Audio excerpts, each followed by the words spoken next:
Prime Minister Pashinyan.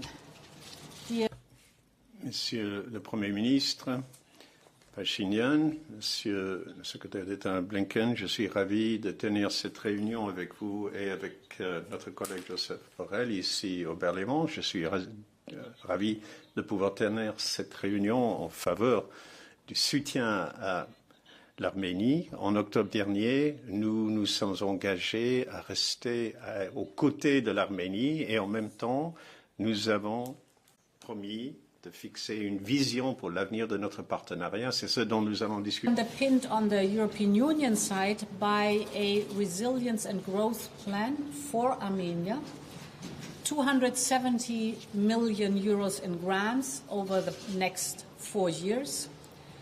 We will invest in making the Armenian economy and society more robust and resistant to shocks. We will support your businesses, your talents, in particular your small and medium enterprises, so that we can help them to grow, to innovate, and to access new markets. And we will invest in key infrastructure projects, for example, in the Black Sea electricity cable. That is a transmission route full of opportunities. It can notably bring clean, renewable energy into Europe. We're ready to support it. And in parallel, we'll continue investing in Armenia's renewable energy production and in better interconnections with Georgia. We will also be exploring cross-border transport if and when conditions allow. And in this context, I welcome your Crossroads of Peace initiative, Prime Minister. And finally, we come today with new measures for aviation and nuclear safety and for trade diversification. This support package we're presenting today builds on the success of an existing economic and investment plan from the European Union for Armenia.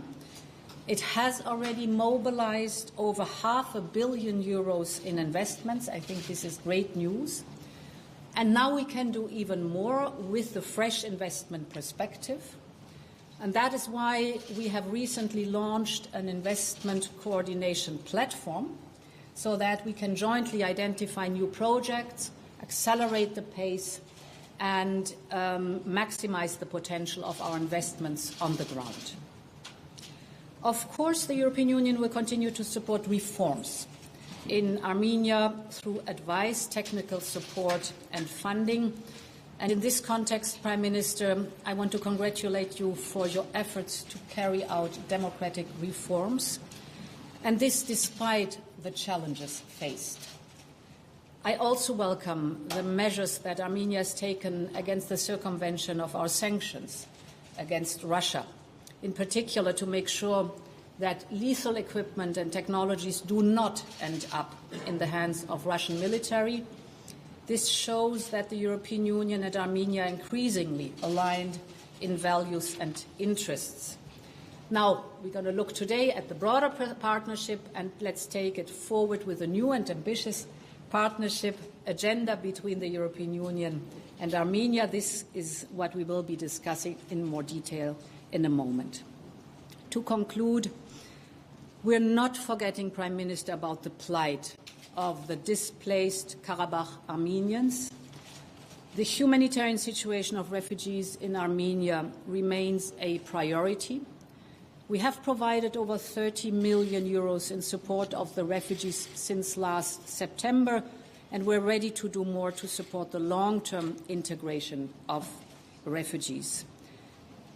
I want to say how happy I am to receive both of you here in the Bërlimon, because Europe and Armenia share a long and common history.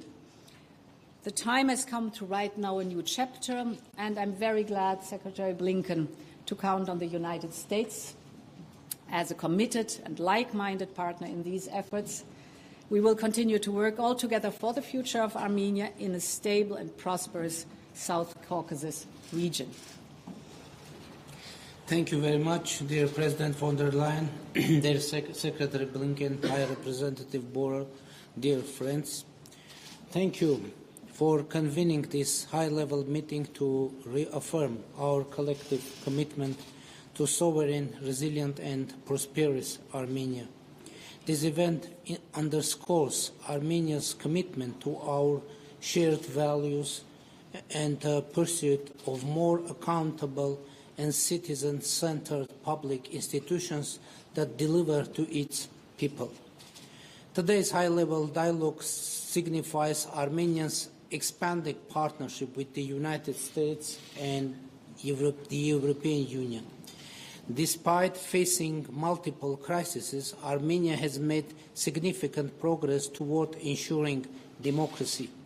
Expanding on the achieved progress, we will discuss Armenia's efforts to strengthen the resilience of its democratic institutions. We firmly believe that the respect for human rights and fundamental freedoms underpin our cooperation. The Republic of Armenia reaffirms its commitment to advancing justice and public sector reforms to build a stronger, more secure and advanced country. Building on our fruitful political cooperation, it is high time we foster our economic collaboration, promote trade and look into expanding our partnership in mobility. We are determined to enhance the competitiveness of the Armenian private sector to expand to new markets. Further, we stand ready to improve our investment climate and make it more appealing to European and American companies. We expect our partners to assist us in modernizing Armenia's quality infrastructure, bridge business networks, and explore potential trade facilitation schemes. Promoting socio-economic inclusion and addressing the short and long-term needs of more than 100,000 forcibly displaced Armenians from Nagorno-Karabakh is also of paramount importance. Our collective efforts should focus on empowering refugees to rebuild their lives with dignity through housing and economic activation policies. I want to stress that we remain committed to the normalization of relations with Azerbaijan based on mutual recognition of each other's sovereignty and territorial integrity in accordance with the Alma-Ata Declaration of 1991.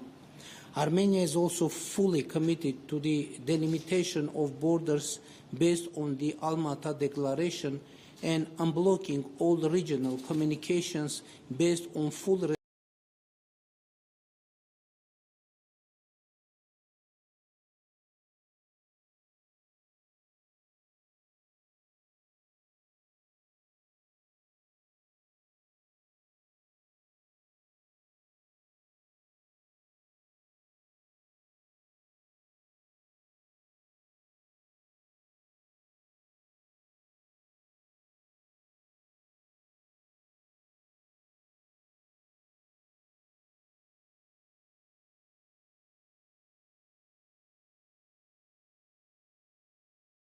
continued support to the Republic of Armenia. Thank you very much. Well, Madam President, thank you. It's wonderful, as always, to be with you, and thank you for bringing us together. Prime Minister, so good to see you, and my friend Joseph as well. Very good to have you here. Prime Minister, I want to start by thanking you for your leadership and also your partnership. It means a lot, and I think it sets a very strong foundation for what we can do together going into the future. We are here to reaffirm transatlantic support for a democratic, prosperous future for the Armenian people and a more integrated and a more peaceful South Caucasus region. We share the Armenian people's vision for the future. We want Armenia to take its place as a strong, independent nation at peace with its neighbors, connected to the region and the world. The United States and the European Union both want to be partners in this effort, and I think today is evidence of that. We have to harness this moment of choice for the Armenian people and for its leaders. The United States is investing in efforts that are aligned with the Prime Minister's governance and economic reforms. We plan to provide over $65 million in assistance from our FY23 budget funds. That's up more than 50% from 2 years ago. We're committed to further growing our support for Armenia's democratic and economic resilience, with investments for food security, digital infrastructure, diversification of energy, diversification of trade partners, and other priorities that the Prime Minister has set.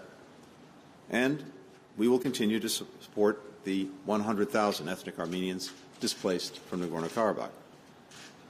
This is central to Armenia's long-term stability and prosperity, as well as its regional security.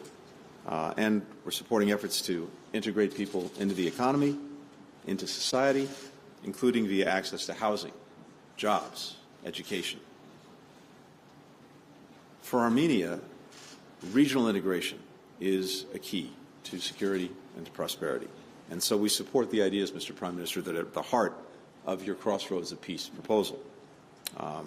We see a more integrated South Caucasus with new transportation routes, energy cooperation, telecommunications. This will promote diversified economies, expanded opportunity, and it will bolster peace and reconciliation efforts. There is a powerful future with a region that is increasingly integrated that will benefit people in every connected country. And the United States, the European Union, want to help you build that. So we, too, look very much forward to a productive discussion today, and then carrying on from today, doing the work of strengthening this partnership and strengthening Armenia. Thank you. Thank you. Madam President, Prime Minister Pashinyan, Secretary Blinken, dear Tony, 2 months ago, here in Brussels, we held a partnership council with Armenia. And it was clear that our relations are developing in a positive track, that they are stronger than ever, and that there is a mutual interest to advance them further. And that's what we are doing here today. We are taking this partnership to the next level, together with our American friends, joining forces to demonstrate our strong commitment to Armenia's sovereignty, democracy, and resilience. We want to join our forces to strengthen and move our relations forward in all dimensions. That's what we agreed with the Foreign Minister, Misoyan, to take our Armenia-EU partnership agenda at the highest possible level inside the framework of our partnership council.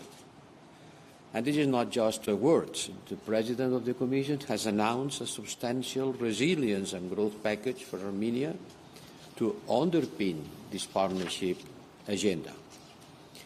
We know that Armenia has to continue working on the reforms in order to increase their resilience, and these efforts will be part of this comprehensive and enhanced partnership agreement. This will increase the resilience of the Armenian society. And we have seen, on the run-up to this meeting, we have seen how Armenia is increasingly targeted by foreign information manipulations and interference. And part of our commitment is to support you to tackle this information and to make people understand which is the right way of doing things, improving media literacy. Because we believe that a stronger, a more stable Armenia means a stronger, a more stable South Caucasus. Our work will be on the benefit of all countries in the region. Thank you. Thank you very much. May I invite you now to go to the meeting room? Thank you. Thank you.